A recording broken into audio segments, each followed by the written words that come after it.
नमस्ते बच्चों, स्वागत है आपका आज के नए सेशन में। बच्चों, आज हम सॉल्व करने वाले हैं गाला पेपर सॉल्यूशन जो 10th गुजरात बोर्ड के लिए होता है।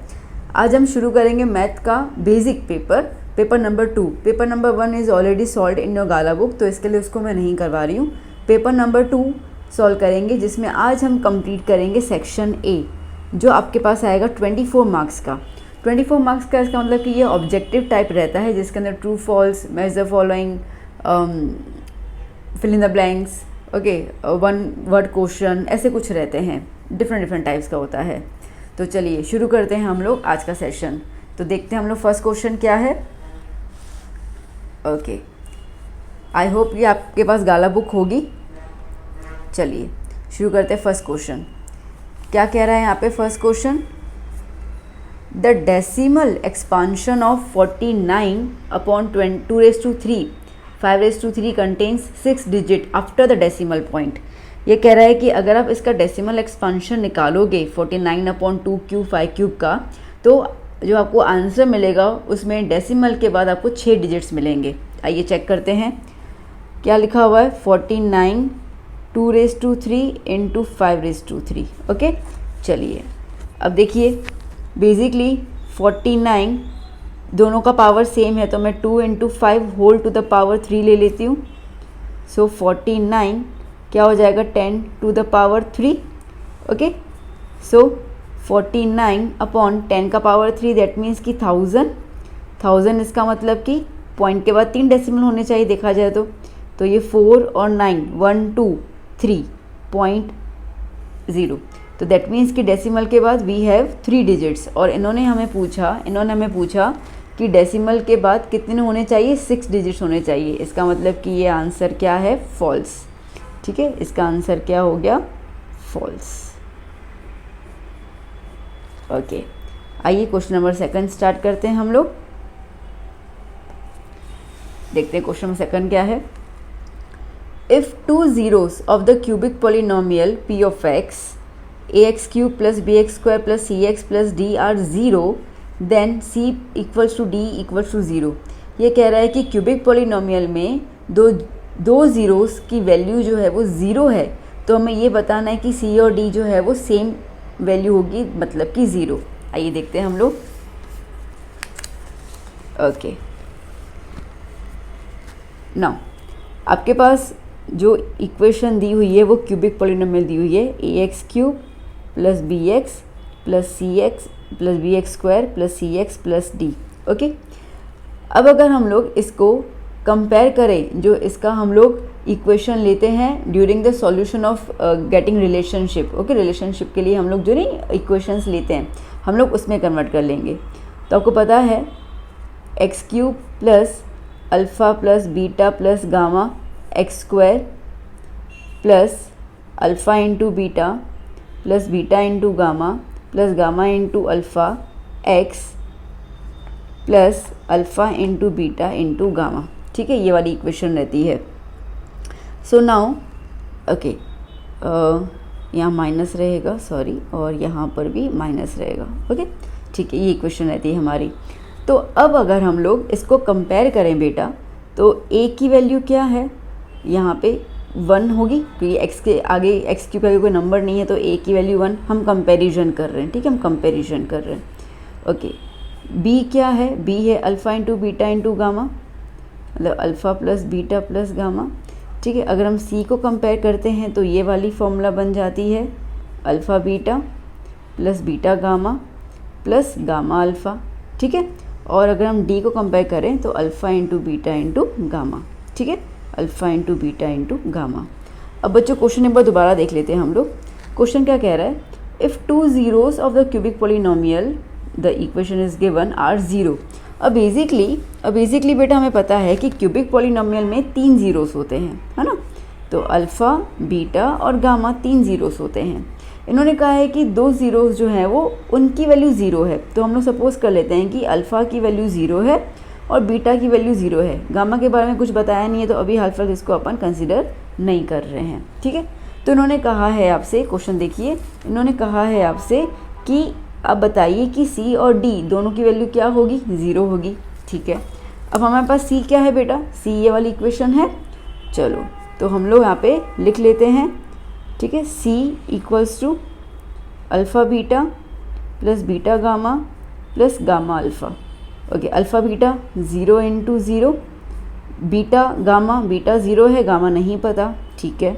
Beta alpha sorry gamma alpha, gamma नहीं पता और अल्फ़ा 0 है, तो 0 into 0 0, gamma into 0 0, gamma into 0 0, मतलब कि C की वैल्यू आ गई 0। ओके, चलिए एक बार D देख लेते हैं हम लोग। D क्या है बेटा? D है अल्फ़ा बीटा गामा, ठीक है। अब अल्फ़ा और बीटा की वैल्यू 0 0 है और गामा हमें नहीं पता। वेल वी नो कि कुछ भी मल्टीप्लाई करेंगे 0 के साथ तो आंसर 0 ही आएगा। तो C और D दोनों की वैल्यू क्या आ गई? 0 आ गई, ठीक है। दोनों की वैल्यू क्या आ गई? 0 आ गई। तो हम लिखेंगे येस ट्रू, ठीक है, ये बिल्कुल सही है।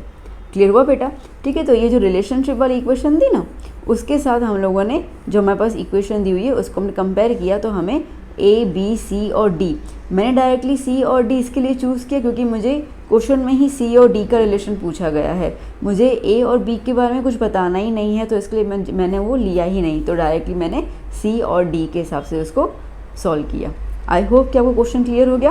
ओके, चलते हैं थर्ड क्वेश्चन की ओर।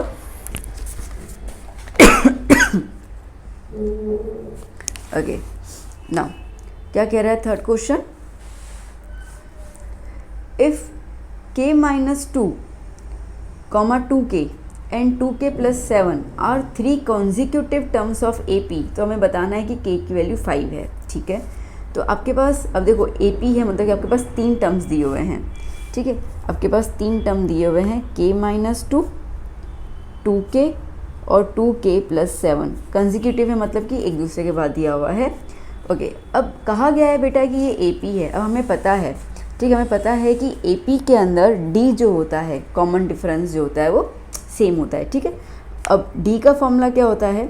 जैसे मैं ये इसको टर्म 1 ले लूँ A1, ये टर्म 2 हो गया, ये टर्म 3 हो गया, तो D का फॉर्मूला क्या होता है? टर्म 2 माइनस टर्म 1, मतलब कि नेक्स्ट टर्म से प्रीसीडिंग टर्म माइनस करते हैं, तो इन दो टर्म्स के लिए D का ये फॉर्मूला हो जाएगा और इन दो टर्म्स के लिए D का फॉर्मूला हो जाएगा A3 माइनस A2।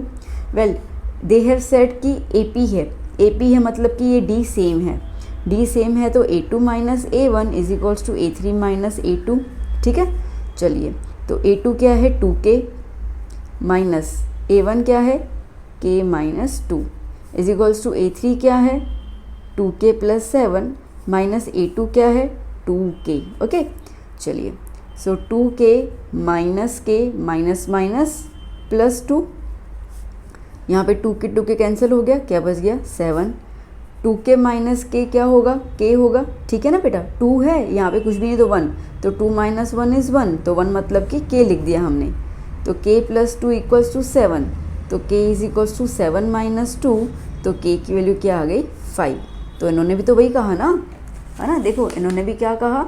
इन्होंने भी यही कहा कि k की वैल्यू क्या आनी चाहिए? 5 आनी चाहिए, और हमारी भी k की वैल्यू क्या आ गई? 5 आ गई, तो आंसर इज ट्रू। ओके, चलिए फोर्थ क्वेश्चन। आई होप आपको क्वेश्चन समझ में आ रहे होंगे। ओके, क्या है? tan 47 degree upon cot 43 degree cot 43 equals to 1। Okay, क्या कह रहा है? tan 47 और cot 43, ठीक है, इसका आंसर 1 होना चाहिए। खैर ये तो बेहद आसान है। ओके, अब हमें पता है कि इन दोनों में से किसी भी एक में आप कन्वर्ट कर लीजिए, जैसे कि 10 है, ठीक है, तो मैं इसको कॉट में कन्वर्ट कर लेती हूँ, तो 90 माइनस 47 अपॉन कॉट 43। ओके, सो 10 90 माइनस 47, जब 90 में से कोई थीटा माइनस होता है तो उसका रेशियो चेंज हो जाता है, तो अभी हम लिखेंगे कॉट, तो क्या हो गया? कॉट 43, 90 माइनस 47 इज़ 43, अपॉन में क्या है? कॉट 43, दोनों की वैल्यू सेम आई, आंसर आ गया 1, तो येस दिस इज़ ट्रू। खैर इसका तो मुझे पता है कि आपने स्किप ही कर लिया होगा, इजी है ना। Okay, now fifth question, tan 30 degree equals to √3। अब tan 30 डिग्री, अब खैर इसमें तो कुछ सॉल्व करना ही नहीं है, tan 30 डिग्री की वैल्यू तो 1/√3 होती है ना बेटा, ठीक है, और tan 60 की वैल्यू होती है √3। इन्होंने tan 30 कहा है 1/√3, तो बट ऑब्वियसली आंसर क्या हो जाएगा? फॉल्स। ये तो आपको टेबल लर्न होगी तो इसमें से आपने लिख देंगे। चलिए क्वेश्चन नंबर 6 की बात करते हैं हम लोग। क्वेश्चन 6 ध्यान से देखिएगा। The mean of 20 observations is 45, ठीक है। The mean of 20 observations is 45, if each observation is divided by 3 then the new mean is 25। Okay, चलिए पेज टर्न कर लेती हूँ मैं।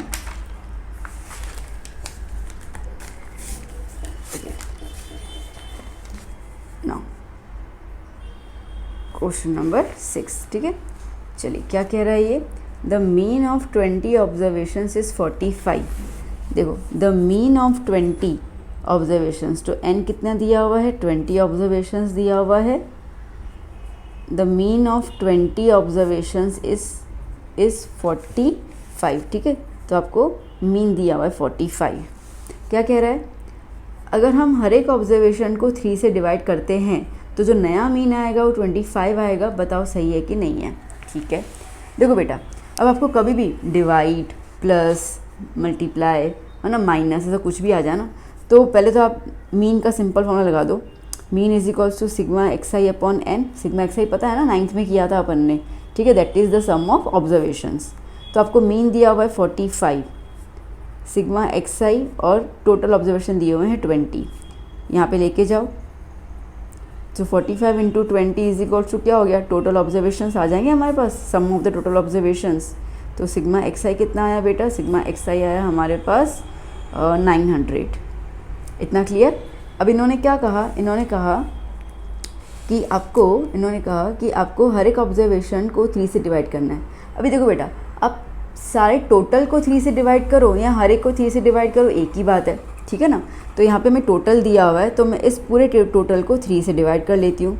तो मेरे पास नया टोटल ऑब्जर्वेशन आ जाएगा, क्या हो जाएगा, 300, ठीक है बेटा। ओके, चलो तो अब हम लोग मीन निकालते हैं। तो मीन का फॉर्मूला क्या होता है, ओके, अभी नया मीन निकलेगा। So new mean equals to new sigma x i upon, अच्छा एन तो वही है ना, ऑब्जर्वेशंस तो उन्होंने कम ज़्यादा किए ही नहीं, वो 20 के 20 ही हैं। सो न्यू मीन, ठीक है, इक्वल्स टू कितना है ये, 300 डिवाइड बाय 20, ठीक है। तो कैंसिल हो गया, कितना आया, 15। तो नया मीन कितना आया हमारे पास बेटा, नया मीन हमारे पास 15 आया। जबकि इन्होंने हमें कहा कि आपका जो नया मीन आएगा वो कितना आएगा, 25। तो जी आंसर क्या है, फॉल्स। क्लियर हुआ है ना, अच्छे से ना समझ आया ना। कुछ भी, ठीक है, आपको यहाँ पे डिवाइड करने के लिए कहा, मल्टीप्लाई करने के लिए कहते, कुछ भी कहते, कोई फ़र्क नहीं पड़ता है। बस आपको पहला सिग्मा एक्स आई पता चल जाना चाहिए। फिर आपको जो भी चेंजेस करने हैं ना, एन में चेंजेस करने हो, सिग्मा एक्स आई में चेंजेस करने हो, बस वो चेंजेस करने के बाद फिर से एक नया मीन निकाल दीजिए, you will get the answer easily. कोई टेंशन लेने की ज़रूरत नहीं है इसके अंदर। ओके, आई होप आपने लिख दिया होगा इसको अच्छे से। चलिए क्वेश्चन नंबर 7 की बात करते हैं। अब क्वेश्चन नंबर 7, मैं बुक थोड़ी ऊपर ले लूँ, ठीक है, दिख रहा है ना, हाँ। ओके, नाउ क्वेश्चन नंबर 7 क्या है यहाँ पे, ये है fill in the blanks. Fill in the blanks by selecting the proper. Okay, तो आपको MCQs दिए हुए हैं बेसिकली यहाँ पर। नाउ क्वेश्चन नंबर 7, क्वेश्चन 7 क्या है, 3x 6y 5, ठीक है। मतलब आपको ये ट्री फैक्टर दिया हुआ है ना, ट्री मेथड, तो ये ट्री मेथड दिया हुआ है। अब आपको बोला गया from the factor tree given above x plus y की वैल्यू क्या है वो बताओ, ठीक है। चलो तो पहले हम इसको लिख देते हैं, पहले मैं इसको लिख दूँ 3x x के साथ 6y और y के साथ 5, ठीक है। ओके, तो चलो बेटा, अब अपने को क्या निकालना है, अपन को x प्लस वाई की वैल्यू निकालनी है। बहुत आसान है। देखो हमें तो पता है ना कि ये जो एरो आता है, ये एरो में जो नंबर्स होते हैं वो बेसिकली प्रीवियस नंबर का मल्टीप्लिकेशन होता है ना। तो y क्या हुआ बेटा, y हो गया 5 × 5, तो y तो हमें मिल गया 25, बड़ी आसानी से, कोई दिक्कत नहीं है। चलो तो इसका मतलब कि इसकी जगह पे अपन क्या लिख सकते हैं, 25। ओके, अब x देखते हैं, तो x जो है वो इन दोनों का मल्टीप्लाई होगा, x जो है वो 6 × y का मल्टीप्लाई होगा, और y हमने निकाल दिया 25, ठीक है। तो आंसर लिखते हैं 6 × 5 = 30, 3 कैरी, कितना आया 150। ओके, इन्होंने हमसे पूछा है कि x प्लस वाई की वैल्यू निकालो, तो x plus y is equals to 150 + 25। तो कितना हो गया, x plus y equals to 175। ठीक है ना, देखते हैं ऑप्शन है ये, जी हाँ, देखो कितना है, डी ऑप्शन। ठीक है, तो ये क्या हो गया, ये हो गया हमारा ऑप्शन नंबर डी। क्लियर बेटा, आया समझ में, इजी है ना। चलो देख लो एक बार अच्छे से। ओके फाइन, अब चलते हैं नेक्स्ट क्वेश्चन की ओर। Question number 8, question number 8। Okay, आइए। The sum as well as the product of the zeros of the polynomial dash is 4। Okay, बहुत इजी है। क्या बोल रहा है, द सम मतलब plus as well as the product of the zeros of a polynomial. ठीक है, अब इसका मतलब ये है, इसका मतलब है कि आपको सम ऑफ द ज़ीरोज़ की वैल्यू भी कितनी दी हुई है, 4। आपको प्रोडक्ट ऑफ द ज़ीरोज़ की वैल्यू भी कितनी दी हुई है, 4। ठीक है ना, तो इन्होंने क्या बोला, इन्होंने कहा कि पॉलिनोमियल इन चारों में से कौन सा होगा ना, ढूंढ के बता दो। हम लोग सीधा फॉर्मूला लगा देंगे। फॉर्मूला क्या है हमारे पास, p of x equals to क्या रहता है इसके अंदर, x square minus alpha plus beta x plus alpha into beta, ये तो फॉर्मूला होता है ना। Okay, so x square minus alpha plus beta की वैल्यू क्या है बेटा, अल्फ़ा प्लस बीटा की वैल्यू क्या है, 4 है ना। So 4x plus alpha into beta की वैल्यू क्या है, 4। देखते हैं ये ऑप्शन है, x square minus 4x plus 4। देखो x square minus 4x plus 4। ठीक है, तो ऑप्शन क्या हुआ, ऑप्शन नंबर ये हो गया डी। ठीक है, चलिए क्वेश्चन नंबर 9 स्टार्ट करते हैं। क्वेश्चन देख लेते हैं क्या है।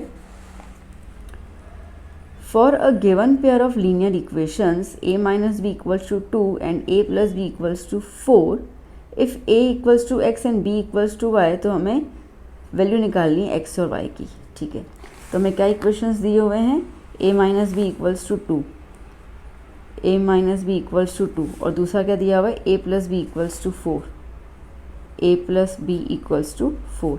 हमें कहा गया है कि a x के बराबर है और b y के बराबर है, तो आपको x और y की वैल्यू निकालनी है। तो दैट मीन्स कि अगर आप a और b के लिए निकाल दो तो x और y की वैल्यू आ ही गई ना। ठीक है, क्या दिक्कत है इसके अंदर। ओके, तो ये तो बड़ा आसान है, एलिमिनेशन में चले जाओ, minus b plus b cancel out हो गया। ठीक है, minus b plus b cancel out हो गया, तो a प्लस ए क्या हो गया, 2a, 2a इक्वल्स टू 6, तो a is equals to 6 divide by 2, तो a की वैल्यू क्या आ गई, 3। अब a की वैल्यू 3 है तो बट ऑब्वियसली x की वैल्यू भी क्या हो जाएगी, 3, तो यहाँ पे x की वैल्यू क्या हो गई, 3। ओके, अब ये 3 a की वैल्यू किसी भी इक्वेशन में अप्लाई कर लो। ठीक है, किसी भी इक्वेशन में, जैसे कि a minus b is equals to 2, तो a की जगह मैंने 3 अप्लाई कर लिया। 3 माइनस बी इक्वल्स टू 2, 2 को अंदर ले लेती हूँ, b को बाहर ले लेती हूँ, तो 3 माइनस 2 इक्वल्स टू b, तो b क्या आया, 1।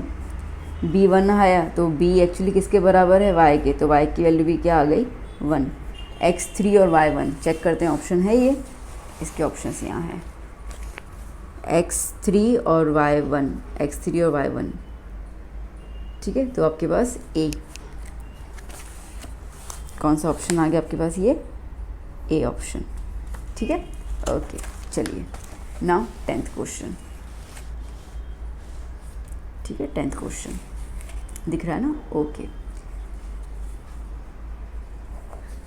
नाउ क्वेश्चन नंबर 10 क्या कह रहा है, the roots of the equation 2x square plus 9 under root में है इक्वल्स टू 9r, मतलब हमें यहाँ पे x की वैल्यू निकालनी है। ठीक है, तो हमारे पास इक्वेशन क्या दी हुई है, इक्वेशन दी हुई है 2x square plus 9 under root equals to 9, और हमें x निकालना है। बेहद आसान है। देखो बेटा, देखो सबसे पहले क्या करेंगे हम लोग, ये रूट ना उसका पहले झंझट हटा देंगे। तो ये रूट को अपन यहाँ पे इक्वल टू के वहाँ पे शिफ्ट कर लेंगे। हमें पता है कि रूट को अगर आप इक्वल टू में शिफ्ट कर लो तो वो स्क्वायर के फॉर्म में कन्वर्ट हो जाएगा।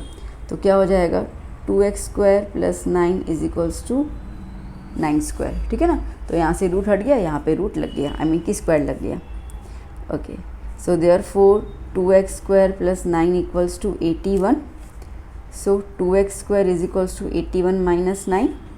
So 2x square is equals to कितना होगा, 72. Okay, so x square equals to 72 divide by 2, तो x square equals to 36. ठीक है, एक्स स्क्वायर 36 आया, एक्स स्क्वायर 36 आया, हमें तो x निकालना है ना, तो x इक्वल्स टू क्या हो जाएगा, √36, ये स्क्वायर वहाँ पे गया तो अब x की वैल्यू क्या हो जाएगी, ±6।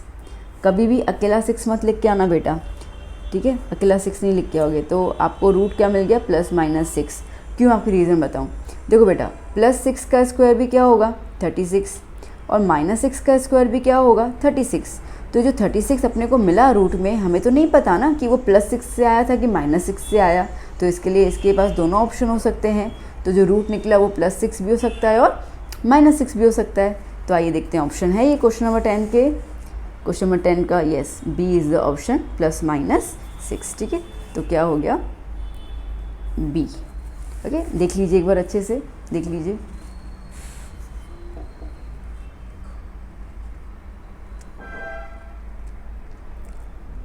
ओके, ठीक है, चलते हैं अभी नेक्स्ट क्वेश्चन की ओर, क्वेश्चन नंबर 11।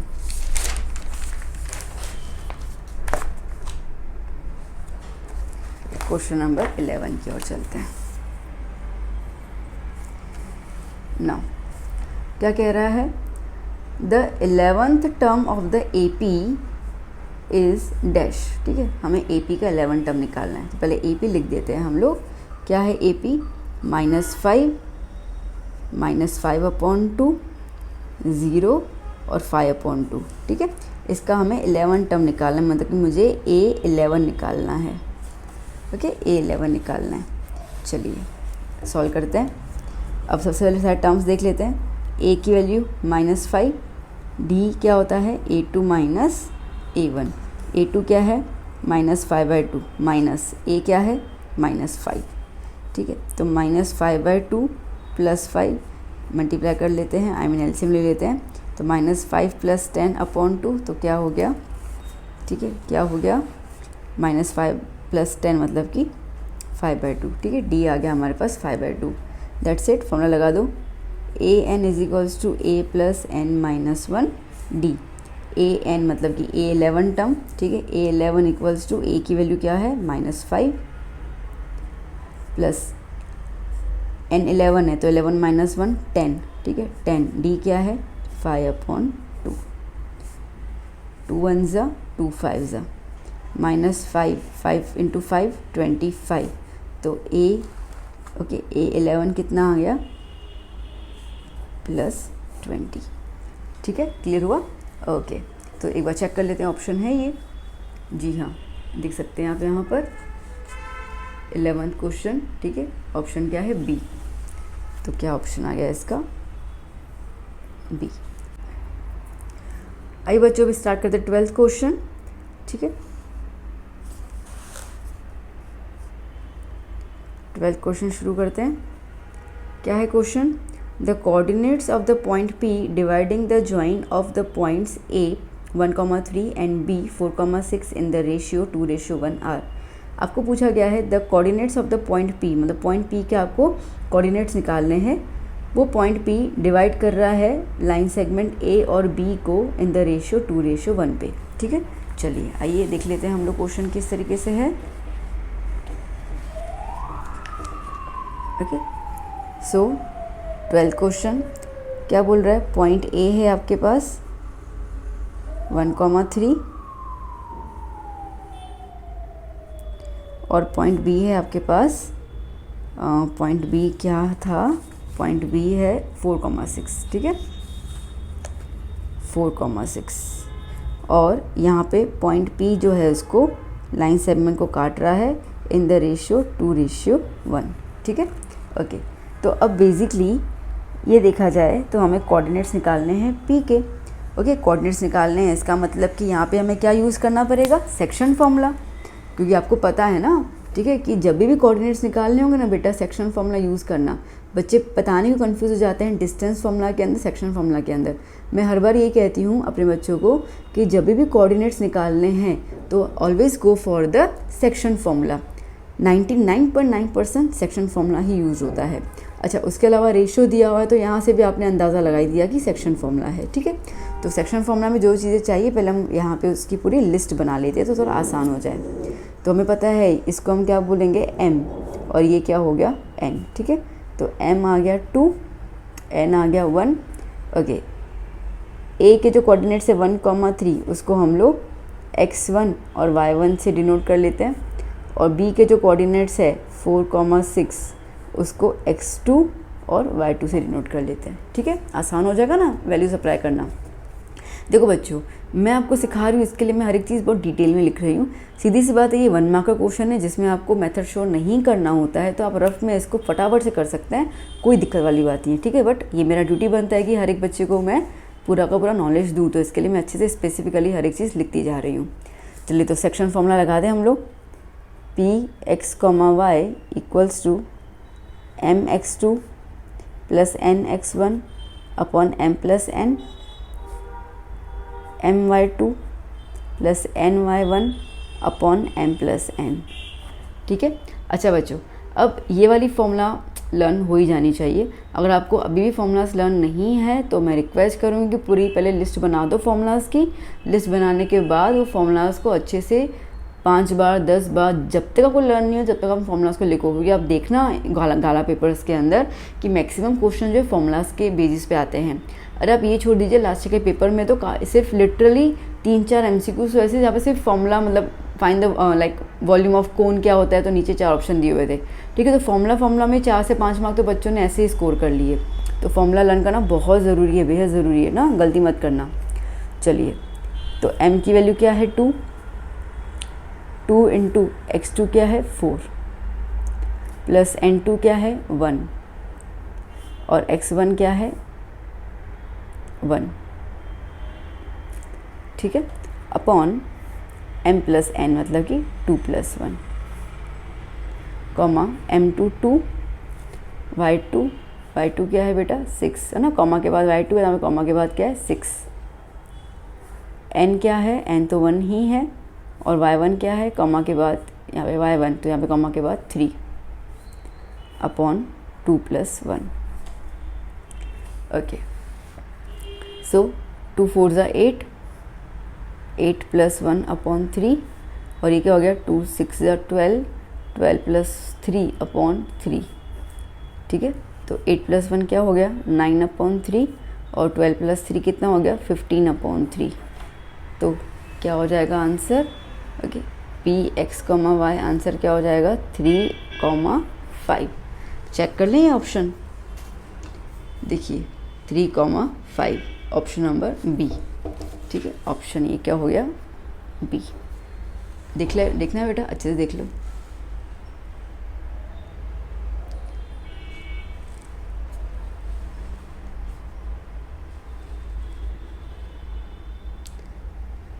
ओके, देख लिया। ओके, चलिए चलते हैं नेक्स्ट क्वेश्चन की ओर। अब आता है हमारे पास फिल इन द ब्लैंक्स आएंगे, ठीक है। चलिए 13 नंबर क्वेश्चन, इसको ऊपर ले लूँ, दिख रहा है ना, हाँ ठीक है। Now fill in the blanks क्या कह रहा है, if the mean of 6 7 x 8 y and 14 is 9, तो x प्लस वाई की वैल्यू जो है वो हमें निकालनी है, और बेहद आसान है ये तो, ठीक है। मीन किसका दिया हुआ है, इन सब का हमें मीन दिया हुआ है 9। अच्छा, अब सिंपल हम देखें तो ये तो खैर आपको फॉर्मूला पता ही है, मीन का फॉर्मूला क्या होता है, mean is equals to sum of all observations divide by total observations, okay, simple. तो mean equals to sum of all observations क्या क्या है, 6 plus 7 plus x plus 8 plus y plus 14 upon total कितने हो गए 1 2 3 4 5 6, ठीक है। कितना दिया हुआ है 9 दिया हुआ है, ओके। चलिए अब सॉल्यूशन पे आ जाते हैं। तो हमें मीन दिया हुआ है 9, तो 9 लिख दिया। 6 plus 7 is 13 plus 8 is 21 plus 14 is 35। तो क्या हो गया x plus y plus 35 upon 6, ठीक है। 6 को यहाँ पे ले लिया, तो क्या हो गया x into 6 equals to 9 into 6 equals to x plus y plus 35। So 54 minus 35 equals to x plus y. ठीक है, डायरेक्टली मैंने इसको यहाँ पे ले लिया। तो कितना बच जाएगा हमारे पास 9 10। ठीक है, तो x प्लस वाई कितना आ गया 9 10। ओके, ठीक है, x प्लस वाई की वैल्यू 9 10 आंसर। देख लो बच्चों अच्छे से, ये तो 9th का ही कॉन्सेप्ट है। ठीक है, चलिए नाउ 14th नंबर। 14th, आइए क्वेश्चन देख लेते हैं हम लोग। क्वेश्चन देख लेते हैं 14। क्या क्वेश्चन कह रहा है? If the probability of the non occurrence of an event A is Q, मतलब कि जो इवेंट नहीं हो रहा है, नॉन अकरेंस मतलब कि नहीं हो रहा है, उसकी प्रोबेबिलिटी क्यू है, then find the probability of the occurrence of the event a. तो जो हो रहा है, जो घटना घट रही है, उसकी प्रोबेबिलिटी क्या होगी वो निकालना है। तो इन्होंने क्या बोला है, इन्होंने क्या कहा है कि जो नहीं हो रहा है, अपने को पता है अभी वो इवेंट जो नहीं हो रहा है उसको हम ऐसे बाहर लिख देते हैं ना, तो जो नहीं हो रहा है उसकी प्रोबेबिलिटी दी हुई है क्यू। तो जो हो रहा है उसकी निकालो। हमें पता है, हमें ये चीज़ पता है कि जो होती है, जो घटना घटती है और जो नहीं घटती है, मतलब कि अकरेंस और नॉन अकरेंस वाले का प्लस हमेशा कितना आता है 1 आता है। तो हमें पी ऑफ ए निकालना है और ए डैश आपको क्यू दिया हुआ है। ठीक है, सो क्या हो गया, क्या हो गया, p of a is equals to 1 minus q. आ गया आंसर, सिंपल। ठीक है ना, बड़ा आसान था, कुछ है ही नहीं। अब नॉर्मली आपको वैल्यूज़ दी जाती है तो आपको वो थोड़ा आसान लगता है कि हाँ भाई वैल्यू दी हुई है, ए 1 2 5 ऐसे दिया होता है तो आपको काफ़ी आसान लगता है, बट ऐसा कुछ नहीं है। ठीक है, कॉन्सेप्ट तो वही है। चलिए स्टार्ट करते हैं next 15th question. 15th question क्या बोल रहा है? The probability that Mona scores 80 marks out of 80 marks at a mathematics test is dash. ठीक है, अब क्या प्रोबेबिलिटी है कि मोना जो है वो 80 में से 80 मार्क्स स्कोर करेगी। अब देखो बेटा, अब मार्क्स जो होते हैं, ठीक है, वो हमें पता नहीं है। ठीक है, वो प्रोबेबिलिटी पूछ रहा है क्या कितने चांसेस हैं, तो वो 0 मार्क्स भी स्कोर कर सकती है। ठीक है, वो मार्क्स अगर स्कोर करना चाहे तो 0 1 2 3 4 जाकर 80 तक मार्क्स स्कोर कर सकती है। तो टोटल, ठीक है, टोटल कितने हो जाते हैं 81 हो जाते हैं ना, क्योंकि अगर हम 1 to 80 गिनते तो 80 और 0 भी तो मार्क्स में काउंट होता है ना, 0 मार्क्स। ठीक है, मार्क्स ही नहीं आए उसके, तो वो भी तो काउंट हो जाते हैं। तो बेसिकली जब भी, ठीक है, अभी एक फंडा दिमाग में बिठा दीजिए कि जब भी मार्क्स के लिए ऐसा कुछ है ना, ठीक है, कि टोटल मार्क्स 100 का टेस्ट हुआ, 50 का हुआ, 80 का हुआ, तो जो निकाल दे। अब इन्होंने बोला कि 80 आउट ऑफ 80, अब 80 मार्क आएंगे तो एक ही बार आएगा ना। ठीक है, प्रोबेबिलिटी तो एक ही है ना, तो 1 अपॉन क्या हो जाएगा 81। तो जो भी टोटल मार्क्स दिए जाए ना बेटा, उसमें हमेशा 1 ऐड कर लेना। ठीक है, यहाँ पे टोटल मार्क्स 80 दिए हुए हैं, वो 0 मार्क भी स्कोर कर सकती है। इसके लिए मेरा चांस प्रोबेबिलिटी क्या हो जाएगा 81 का हो जाएगा, 80 का नहीं रहेगा, तो इसके लिए 1/81। यहाँ पे 100 पूछते तो मैं 1/101 लिख देती, 50 बोलते तो मैं 1/51 लिख देती। सिंपल सी कॉन्सेप्ट है। ठीक है, चलिए नाउ अब आता है आपके पास 16th क्वेश्चन। क्या कह रहा है? If p of a is 8/9 then p of a dash equals to dash. अरे इतना आसान, अभी भी तो किया था। P of a equals to 8/9, ठीक है, और आपसे पी ऑफ ए डैश पूछा है। अब अपने को पता है ना, अभी तो देखा, पी ऑफ ए और पी ऑफ ए डैश का +1 होता है। पी ऑफ ए आपको दिया हुआ है 8/9, तो पी ऑफ ए डैश आपको निकालना है। ठीक है, तो पी ऑफ ए डैश यहीं रहने दो, 1 माइनस 8/9। ठीक है, ये पूरा टर्म जो है वो यहाँ पे शिफ्ट हो जाएगा। So p of a dash equals to, LCM ले लो, 9 माइनस 8/9। ठीक है, so p of a dash equals to 1/9। Simple, done. ठीक है, देख लो अच्छे से। ओके, चलिए next question, question number 17। The sum of the zeros of cubic polynomial p of x equals to x cube minus 8x स्क्वायर plus 17x minus 10 is dash. Okay, तो यहाँ पे यहाँ पे आपको सम निकालना है और आपको पॉलिनोमियल दिया हुआ है। मैं पहले पॉलिनोमियल लिख दूँ फिर आपको दिखाती हूँ। क्या है, x² minus 8x² plus 17x minus 10, ठीक है। और हमें इसका निकालना है सम, बहुत आसान है। देखो कंपेयर कर लो इसको, ax³ plus bx² plus cx plus d से। ओके, इन्होंने सम बोला है ना। सम ऑफ ज़ीरोज़ का फॉर्मूला क्या होता है, माइनस b/a, सिंपल, ठीक है, पता ही अपने को। तो माइनस, अच्छा b की वैल्यू क्या है, b की वैल्यू यहाँ पे क्या है, -8 है, ठीक है। तो -8 और a की वैल्यू क्या है, a यहाँ पे कुछ भी नहीं है, मतलब 1, ठीक है, अपॉन 1। तो क्या हो गया, माइनस माइनस प्लस, तो आंसर क्या आया, 8। तो sum of the zeros is 8, simple, ठीक है। अब इसमें बहुत सारे बच्चे बेचारे क्या करेंगे ना, वो सबके सब पहले ना इनके ज़ीरोज़ निकालेंगे, मतलब कि एक्स की 3 वैल्यू निकालेंगे, अल्फ़ा बीटा गामा, ठीक है। फिर अल्फ़ा, क्योंकि सम ऑफ द ज़ीरोज़ है ना, तो बहुत सारे बच्चे क्या करते हैं, alpha plus beta plus gamma निकाल के आंसर निकालते हैं।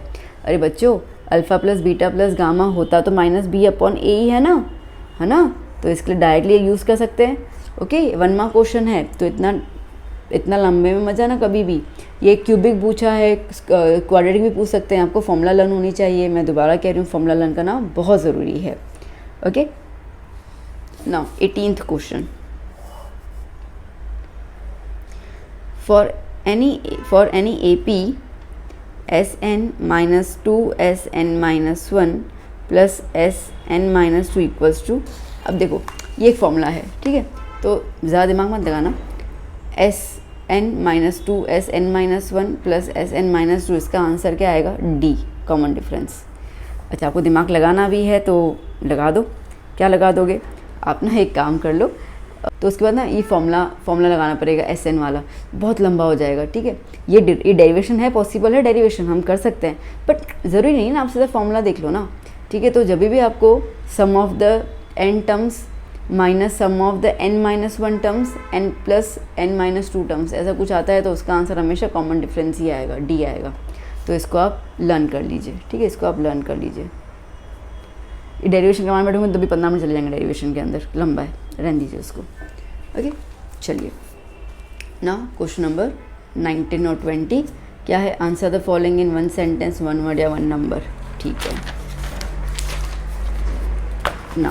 क्वेश्चन नंबर 19 क्या कह रहा है, what is the radius of the in circle of a triangle with the sides of the length 12 centimetre, 35 centimetre, 37 centimetre, ठीक है। आपको क्या निकालना है, रेडियस ऑफ इन सर्कल। देखो बच्चों, ये वाली फॉर्मूला है ना, ये वाली फॉर्मूला आपके एनसीईआरटी टेक्स्ट बुक में नहीं है, मैं भी बता दूं।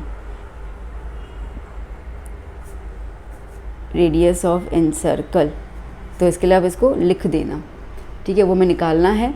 और आपको साइड्स दिए हुए हैं 12 सेंटीमीटर, 35 सेंटीमीटर और 37 सेंटीमीटर, ठीक है। तो देखो, है ना, देखो 12, 35, 37, तो क्या बोल रहा है, what is the radius of the in circle of a triangle. मतलब ये है कि एक ट्रायंगल है, ठीक है, एक ट्रायंगल है और इस ट्रायंगल के अंदर एक सर्कल है, ठीक है। तो इस सर्कल का रेडियस क्या होगा, आपको वो निकालना है। बात समझ में आई। अच्छा, अब यहाँ पे कंडीशन ये होती है बेटा कि ये ट्रायंगल हमेशा हमेशा हमेशा राइट एंगल ट्रायंगल ही होता है, राइट एंगल ट्रायंगल ही होगा, ठीक है। तो इसके लिए पहले आप ये रफ में चेक कर लेना कि आपको जो 3 साइड्स दी हुई है ना, वो राइट एंगल ट्रायंगल को फॉलो करती है कि नहीं करती है। कैसे करेंगे, पाइथागोरस थ्योरम से, और तो क्या, ठीक है। पाइथागोरस थ्योरम हम लोग हालांकि देख के पता चल जा रहा है कि है ही। और बेसिकली ये जो फॉर्मूला मैं कुछ दिखाऊंगी ना अभी, तो वो लगानी भी आपको राइट एंगल ट्रायंगल वाले उस पर ही लगानी पड़ेगी, किसी और पे नहीं। तो तुम्हारे सिलेबस में और कोई ट्रायंगल के लिए इन सर्कल निकालने की फॉर्मूला है भी नहीं, हालांकि ये भी नहीं है, ठीक है। तो वो तो बिल्कुल भी नहीं है, तो इसके लिए टेंशन मत लेना।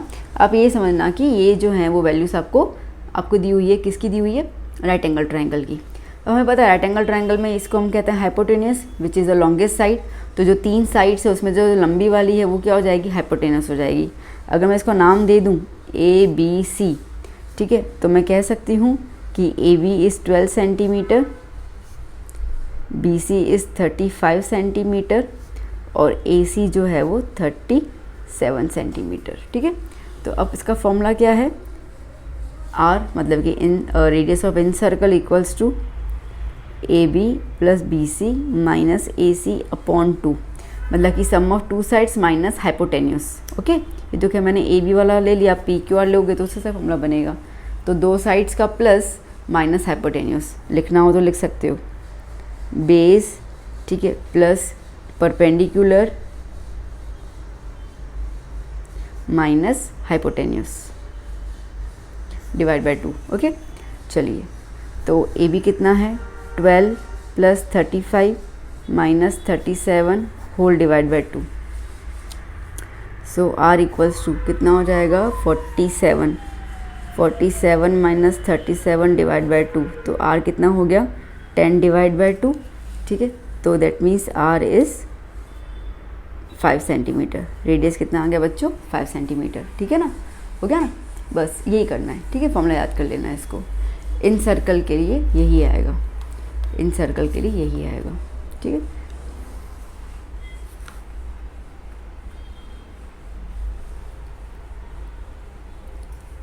देख लिया अच्छे से, ओके, चलिए नाउ क्वेश्चन नंबर 20।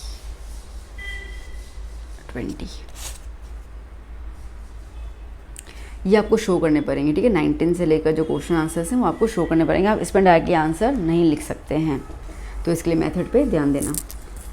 क्या पूछ रहा है 20 number question, the ratio of the surface areas of 2 spheres is 1:2, find the ratio of the volumes.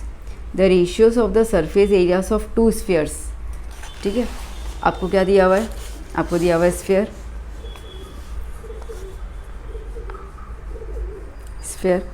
Sphere के सरफेस एरियाज का रेशियो दिया हुआ है 1:2, ठीक है। और आपसे पूछा गया है कि वॉल्यूम का क्या रेशियो है वो निकाल दो, ठीक है, कोई दिक्कत नहीं है। अब सरफेस एरिया का रेशियो आपको दिया हुआ है 1:2। सरफेस एरिया का फॉर्मूला क्या होता है पाई आर स्क्वायर। अब ये स्फीयर 1 है तो इसके लिए मैं R1 लिख लेती हूँ, पाई आर स्क्वायर, ये स्फीयर 2 है तो R2 लिख देती हूँ 1/2, ठीक है। 4 कैंसिल, क्या हो जाएगा R1 square upon R2 square equals to 1/2। ये स्क्वायर्स वहाँ पे ले लेंगे तो रूट में कन्वर्ट हो जाएगा, तो R1/R2 इज इक्वल्स टू √1 और √2, ठीक है, दोनों का रूट आ गया। R1/R2 इज इक्वल्स टू 1 का स्क्वायर रूट तो 1 नहीं होता है, √2 का √2, तो R1/R2 क्या आया 1/√2, ठीक है इतना। अब हमें निकालना है वॉल्यूम, ठीक है। अब वॉल्यूम का फॉर्मूला क्या होता है V1/V2 is equals to 4/3 pi r cube 1 upon 4/3 pi r cube 2। 4/3 pi cancel out, ठीक है, क्या बच गया आर क्यूब रेडियस 1 का और रेडियस 2 का आर क्यूब। ओके बच्चों, रेडियस 1 है और रेडियस 2 √2 है, तो रेडियस 1 है और रेडियस 2 √2 है, √2 का क्यूब, ठीक है। सो क्या हो गया 1 का क्यूब तो 1 नहीं होता है, √2 का क्यूब मतलब कि √2 को 3 बार लिख दें। अब ये मैंने बहुत बचकाने वाली चीज़ बता रही हूँ, तो इसके लिए जिनको आता है वो हंसना, वो तो जिनको नहीं आता है वो सीख लेना।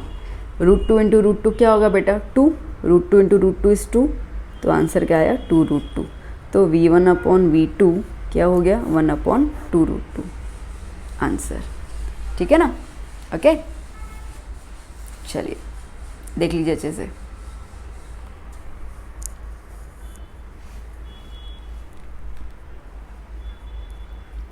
ये मेथड शो करने पड़ेंगे आपको, हाँ बच्चा।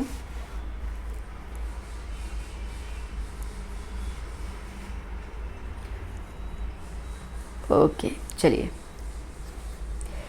इनके पीडीएफ जो है वो मैं लिंक डाल दूँगी, ठीक है, आप वहाँ से ले लेना। तो इसके लिए टेंशन मत लेना, समझना ज़्यादा ज़रूरी है। पीडीएफ में आपको इसका पूरा सॉल्यूशन का दे दूँगी। अगर मैं भूल जाती हूँ तो मेरे को कमेंट सेक्शन में बस याद दिलवा देना।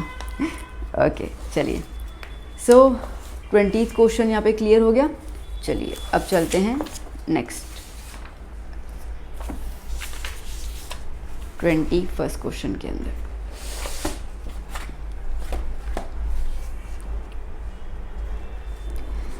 क्या कह रहा है?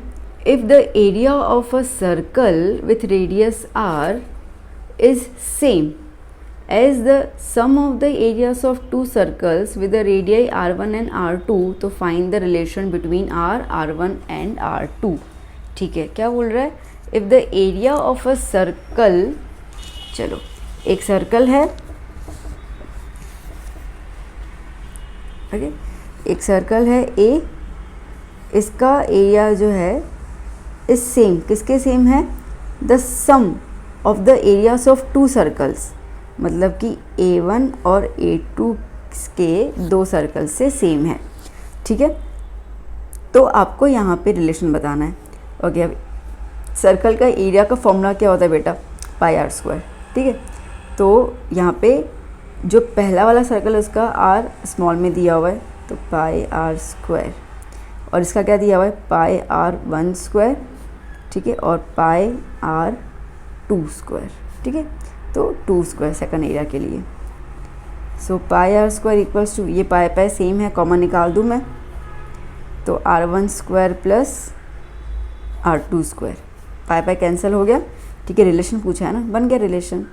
r square is nothing but r1 square plus r2 square, that's it answer. ठीक है, चलो 22 क्या पूछा है? 22 number question, if the radius of a sphere is increased by 20%, by what % does its volume increase? अगर रेडियस जो है वो 20% इंक्रीज़ हो जाता है तो वॉल्यूम में कितना इंक्रीज़ होगा वो आपको बताना है। ठीक है, if the radius of the sphere, okay, दिया हुआ स्फीयर है, देखो स्फीयर दिया हुआ है,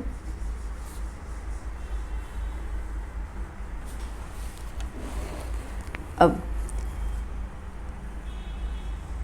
जो ओरिजिनल रेडियस है r1 उसको मैं 10 मान लेती हूँ, 10 सेंटीमीटर। ठीक है, अब कह रहा है कि रेडियस में 20% इंक्रीज़ हो रहा है। क्वेश्चन देख लो एक बार, क्या बोल रहा है? If the radius of A sphere is increase by 20% उसके अंदर इंक्रीज़ हो रहा है। ठीक है, तो 10 का 20% कितना होगा? 2 होगा, 0 0 कैंसिल, कितना हुआ? 2 हुआ। तो जो मेरा नया स्फीयर आएगा, सॉरी नया रेडियस आएगा, तो जो मेरा न्यू रेडियस आएगा वो क्या होगा? पुराने वाले में 2 प्लस हो गया, तो r2 कितना हो गया? 12 सेंटीमीटर। ठीक है, ओके। नाउ अब हम लोगों को नया वॉल्यूम निकालना है। ठीक है, अब नया वॉल्यूम हम देखें तो पहले हम ओरिजिनल वॉल्यूम निकाल देते हैं।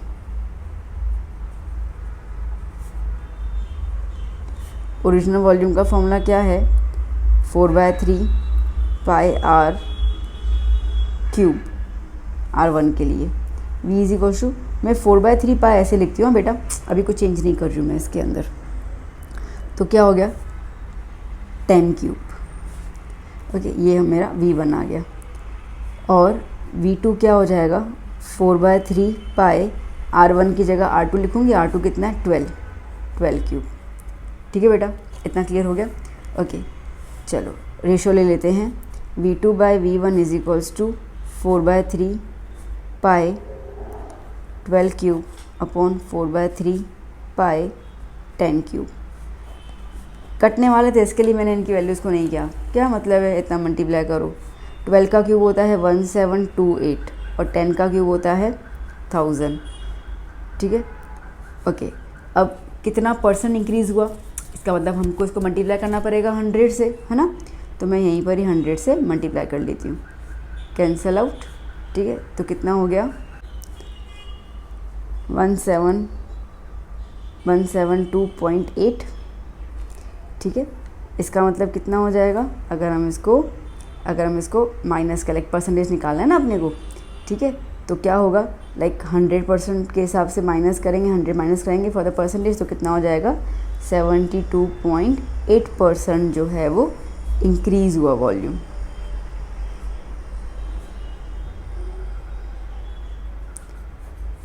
कितना हुआ 72.8%। ठीक है, देखो अब आपको, देखो बच्चा जिसका इतना टेंशन में लेना, हम अपने को पता है ना परसेंटेज तो 100 के अंदर ही होता है ना, क्या बोलते हो, परसेंटेज तो 100 के अंदर ही होता है ना, कितना परसेंट इंक्रीज़ हुआ, तो यहाँ पे 172.8 तो इतना थोड़ा इंक्रीज़ होगा, सीधी सी बात है। ठीक है, तो क्या हो गया, मतलब कि 100% होता है तो आप 100 माइनस कर लो तो कितना इंक्रीज़ हुआ 72.8, सिंपल चीज़। ठीक है, मुझे पता चल गया, कुछ बच्चों को दिक्कत आई होगी 72.8 मैम ने कैसे लिख दिया, -100 कर लिया ना, बिकॉज जो ओरिजिनल होता है वो 100% माना जाता है, और ये इंक्रीज़ हुआ तो -100 कर लो तो पता चल जाएगा। ठीक है, क्लियर, ओके। फिर से बता दूँ, ओरिजिनल स्फीयर को मैंने R1 ले लिया, उस पर 20% इंक्रीज़ किया तो रेडियस के हिसाब से मेरा 12 सेंटीमीटर R2 आया। फिर मैंने ओरिजिनल वॉल्यूम निकाला और नया वाला वॉल्यूम निकाला और दोनों को रेशियो में ले लिया, क्योंकि मुझे तो इंक्रीज़ पता करना है ना। ठीक है, तो इसके लिए मैंने रेशियो में ले लिया। अच्छा, आप एक और चीज़ कर सकते हो, V2 - V1 अपॉन V1 भी कर सकते हो। ठीक है, एक ही बात है, कोई दिक्कत नहीं है, तो आपका वैसे भी आंसर आ जाए। बताऊँ क्या बोल रही हूँ मैं, देखो यहाँ देखो, टेंशन मत लो, यहाँ देखो V2 - V1 अपॉन V1। ठीक है, अब V2 क्या है, देखो 4/3 पाई 12³ मतलब कि 1728 माइनस 4/3 पाई मतलब कि 1000 अपॉन 4/3 पाई 1000। अच्छा, 4/3 पाई कट जाएगा तो क्या हो गया 1728 माइनस 1000 अपॉन 1000, कितना आएगा इसके अंदर 728 अपॉन 1000। ठीक है, मल्टीप्लाई बाय 100 करेंगे क्योंकि परसेंटेज निकालना है, ये 0 0 गया, कितना आया 72.8 आ गया ना। कोई भी दिमाग लगा दो, कोई टेंशन नहीं है, एक ही बात है, क्या बोलते हो, आया समझ में। ठीक है, तो V2 - V1 हमें इंक्रीज़ निकालना है, तो भाई कितना इंक्रीज़ हुआ अपॉन परसेंटेज निकालना है, इसके लिए तो रहेगा अपॉन में जो ओरिजिनल रहता है। ठीक है, चलो ना question number 23। From the graph of y = px as given below stated number of zeros. हाँ, क्या है, देखो x एक्सिस पे ये रही x एक्सिस, कहाँ काट रहा है, यहाँ काट रहा है। ठीक है ना, ठीक है ना, देखो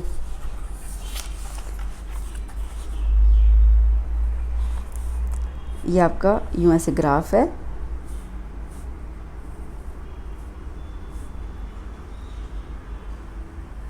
ऐसे है फिगर, देखो फिगर है, तो ये x एक्सिस को कहाँ काट रहा है, यहाँ पे, और एक ही बार काट रहा है, और तो कोई x एक्सिस पे कोई तुम्हें पॉइंट ऑफ इंटरसेक्शन नज़र नहीं आ रहा। That means number of zeros क्या हो गया 1। ठीक है, नंबर ऑफ़ ज़ीरोस 1, मतलब ये x एक्सिस पे जितनी बार काटेगा उतना आपको नंबर ऑफ़ ज़ीरो लिख देना है। पपलू वाली बात है ये तो। चलो 24। Find the maximum area of a triangle inscribed in a semicircle of diameter 30 cm. Find the maximum area of triangle inscribed in a semicircle. ठीक है, देखो एक सेमीसर्कल है, अब इसके अंदर आपको बोल रहा है कि मैक्सिमम एरिया निकालो ट्रायंगल का जो सेमीसर्कल के अंदर है। अब हमें पता है सेमीसर्कल के अंदर जो भी ट्रायंगल होता है वो हमेशा होता है 90 डिग्री, सिंपल सी बात है।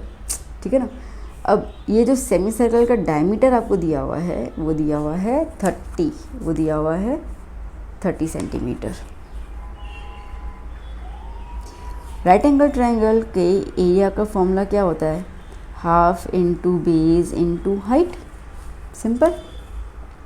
अब ये ट्रायंगल है, ठीक है, इसका बेस क्या है 30 सेंटीमीटर, अब अगर हम इसके अंदर एक हाइट ड्रॉ कर लें तो बेसिकली देखो बेटा, तो ये हाइट और कुछ नहीं रेडियस कहलाएगी। क्या बोलते हो? देखो सेमी सर्कल है, ये इसका सेंटर पॉइंट ओ हुआ, तो सेंटर से लेकर सर्कल पे जो भी पॉइंट होती है उसका डिस्टेंस को हम रेडियस कहते हैं ना, है ना। सेंटर से सर्कल की तरफ जो डिस्टेंस होता है उसको रेडियस कहते हैं ना, तो ये रेडियस हुआ। डायमीटर अगर 30 है तो रेडियस कितना हो जाएगा? 15 सेंटीमीटर हो जाएगा, डिवाइड बाई 2, सीधी सी बात है। तो बस लगा दो यहाँ पर, हाफ इंटू बेस 30, हाइट कितना हो गया? 15, 1 ज़ा 15 ज़ा, तो 15 इंटू 15 कितना हो गया? 225, ठीक। So the area is 225 centimetre square. Okay, done. Clear? आया समझ में? बस। सो बच्चों, यहाँ पर तुम्हारा सेक्शन ए कंप्लीट होता है। मैंने पूरी कोशिश की बहुत चीज़ों को बेसिक तरीके से बताऊं ताकि बच्चों को कोई कन्फ्यूजन ना हो। फिर भी कुछ होता है तो आप कमेंट सेक्शन में से ज़रूर पूछिए, बताइए, और भी कुछ आपको सजेशन देने हैं ज़रूर दीजिएगा। अब हम लोग सेक्शन बी स्टार्ट करेंगे नेक्स्ट लेक्चर में, ठीक है। अच्छे से पढ़ाई करना शुरू कर लीजिए, बहुत कम समय है बच्चों, ठीक है। और 11 पेपर स्टार्ट कर लीजिए उसको सॉल्व करना। हम मिलते हैं नेक्स्ट सेक्शन में। Till then bye bye, take care, keep studying.